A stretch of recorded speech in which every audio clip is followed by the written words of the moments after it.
মুসলিম হওয়াটা, জান্নাত অ্যাচিভ করাটা সত্যি খুব সহজ। আমি ঠিক সাদা মতো একটা জীবন চাই, যে ঘরে থাকলে রাসূল সাল্লাল্লাহু আলাইহি ওয়াসাল্লামের প্রতিটা সুন্নত জীবনের সাথে জড়াইতে পারবো। এই দুনিয়া নিয়ে আমার যত চিন্তা ছিল সব কিছু আজকে ত্যাগ হয়ে গেছে। I should really try harder to become a better Muslim. মুসলিম হওয়াটা, জান্নাত অ্যাচিভ করাটা সত্যি খুব সহজ, বাট এটা আসলে এই মডার্ন জেনারেশনে আমরা খুব কঠিন করে ফেলেছি বিষয়টাকে।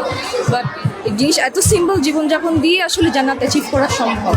আমি যেটা এখানে আইসা রিয়েলাইজ করছি যে অন্তত আমি আমার যে নতুন জীবনটা শুরু হইব, এটা অন্তত আমি চাকচিক্যময় কোনো জিনিসপত্র আমার ঘরে রাখি না। My father, Muhammad Iqbal, he really put all of his dedication and effort into it.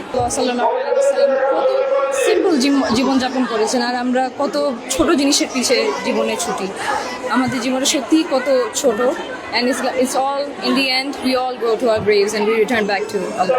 Walton AC exchange অফারে এখন যে কোনো ব্র্যান্ডের পুরাতন এসি বদলে নতুন ওয়ালটন এসিতে উপভোগ করুন 25% ছাড়। Walton air conditioner, comfort without compromise. আমরা দুনিয়াটা নিয়ে এতটা ব্যস্ত থাকি যে চাকচিক্যময় মানে বিল্ডিং, দালান কোঠান হুড়তেই আছে, কিন্তু আমরা একটা ব্যাপার ভাবি না। আমার রাসূল সাল্লাল্লাহু আলাইহি ওয়াসাল্লাম একটা সাদামাটা একটা ঘরে থাকতেন, যেখানে কোনো আসবাবপত্র, হাঁড়ি পাতিল কোনো কিছুই ছিল না, কিন্তু ইবাদত ঘর, আল্লাহ তাআলার শুকরগুজার ছিল।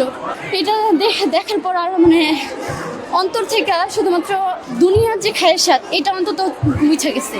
আমি ঠিক সাদা মতো একটা জীবন চাই, যেখানে যে ঘরে থাকলে রাসূল সাল্লাল্লাহু আলাইহি ওয়াসাল্লামের প্রতিটা সুন্নত জীবনের সাথে জড়াইতে পারবো। শুধু আমার নিজের ক্ষেত্রে আমি নিজের এতটুকু ভাবে পরিবর্তন করতে চাই যে আশিকি রাসূল সাল্লাল্লাহু আলাইহি ওয়াসাল্লামের যে প্রেমী বা প্রেম ভিতর থেকে আসে, সেই প্রেম যেন আমার অন্তরের ভিতরে আসে। আর রাসূল সাল্লাল্লাহু আলাইহি ওয়াসাল্লামের দেশেই যেন আমি একটা যাওয়ার একটা সুযোগ পাই, মানে মৃত্যুর আগ পর্যন্ত হইলো একবার যেন আমি আমার হাবিব মুহাম্মদ সাল্লাল্লাহু আলাইহি ওয়াসাল্লামের ঘরে যেতে পারি। আমার আর কোনো কিচ্ছু চাওয়ার নাই। এই দুনিয়া নিয়ে আমার যত চিন্তা ছিল সব কিছু আজকে ত্যাগ হয়ে গেছে।